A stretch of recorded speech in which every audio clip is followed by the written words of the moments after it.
The moment you ask an avoidant where you stand is the most revealing moment in the entire relationship. And most people completely misread it. Because what happens right after that conversation, the way they respond, what they say, what they don't say, what they do in the days that follow, that's not just a reaction. That's a window. And if you know what you're actually looking at, you'll never have to wonder again whether this person is worth staying for. We're going to break down every possible response, what each one actually means, and the one response that most people mistake for progress, but is actually the biggest red flag in the whole thing. That one's coming later, so stay with me. First, let's acknowledge something. Getting to the point where you even have this conversation is hard. Because when you're in it, you're not just asking for clarity, you're risking the whole thing. What if they pull away? What if bringing it up makes them disappear for good? What if you're too much? That fear is real, and it makes sense. Research on anxious and avoidant attachment dynamics, built on decades of work by psychologists like Dr. John Bowlby and later Dr. Philip Shaver, shows that people with anxious attachment tendencies are often hyper-aware of potential rejection. So the idea of directly asking for what you need feels genuinely dangerous, not just uncomfortable. But here's the reframe that changes everything. This conversation isn't a risk. It's a filter. You're not putting the relationship on the line. You're finding out whether there was ever a real relationship on the line to begin with. And if that already clicked for you, if you've been sitting with that fear for a while, drop a like. It helps me know this is reaching the people who actually need it. Before we get into the specific responses, this matters. When you have this conversation with an avoidant, you're not looking for the perfect answer. You're not looking for them to suddenly become emotionally available on the spot. You're looking for one thing. Are they willing to stay in the discomfort of this conversation with you? That's it. Because an avoidant's biggest pattern, documented extensively in attachment research, is what's called a deactivating strategy. When intimacy or emotional pressure increases, they instinctively create distance, physically, emotionally, conversationally. It's not always conscious. It's a deeply wired self-protection mechanism. So when you bring something real to the table, their first instinct is to exit the conversation in some way. The question is whether they override that instinct or follow it straight out the door. Response 1. The deflector. You say, "I've noticed things feel inconsistent between us, and I need more clarity." They say, "I don't know why you're making this such a big deal. Things were fine." What's happening here is not a misunderstanding. They heard you clearly. They're just reframing your need for clarity as a problem with you, your sensitivity, your expectations, your intensity, rather than engaging with what you actually said. It's a way to shut the conversation down without ever entering it.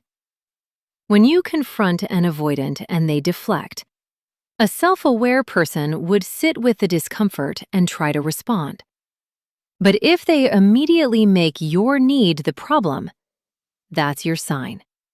Not a sign to try harder, a sign to take seriously. What a secure, grounded response looks like from you. You don't defend yourself.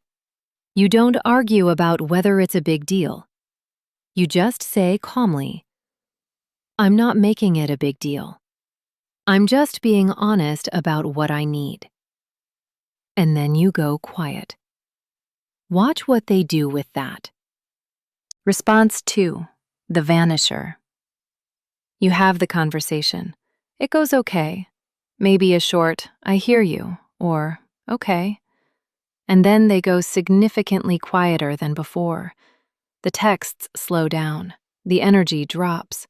They don't bring it up again. This is the avoidant withdrawal response, and it's one of the most painful ones because it feels like punishment for being honest. Like you did something wrong by having needs. You didn't.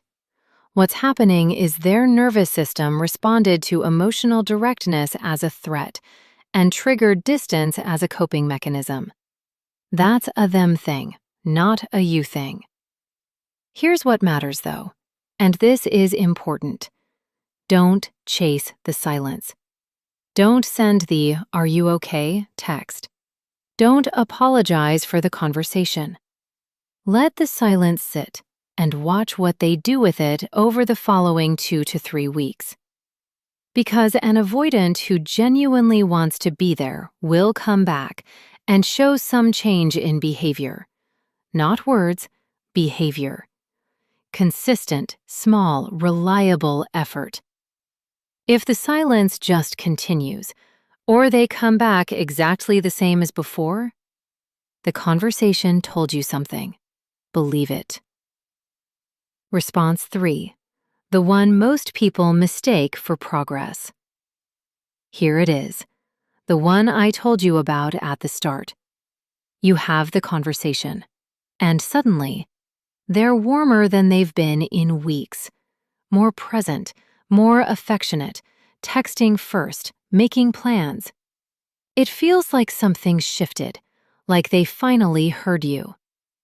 This is the love bombing response, and it is the most confusing one because the warmth is real in the moment. It genuinely feels like progress. But what's actually happening is they're using connection to neutralize the discomfort of the conversation, not to answer it. The intimacy of that conversation triggered their anxiety, and flooding you with warmth is how they close the loop without actually addressing what you said.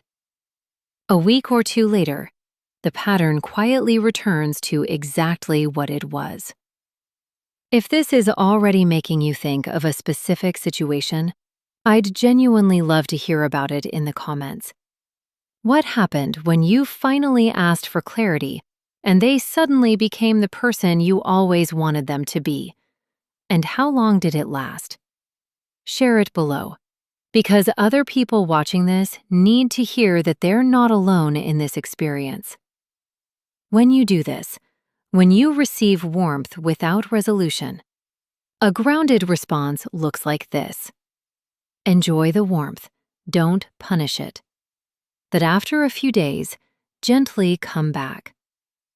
I appreciate you reaching out. I still want to know where we actually stand, though. You're not being difficult. You're just not letting a good week erase a month-long pattern. Response 4. The honest but scared one.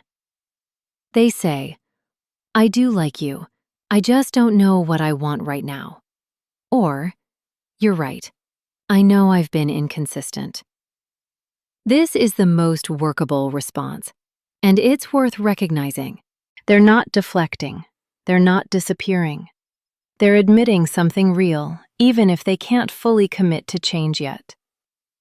When an avoidant stays in the discomfort of that conversation and offers genuine acknowledgement, that matters. Attachment research, particularly work by Dr. Mario Mikulincer, shows that avoidant attachment is not fixed. People can and do develop more secure patterns, especially when they feel genuinely safe rather than chased or pressured. But, and this cannot be skipped, acknowledgement without behavior change is just self-awareness with no follow-through.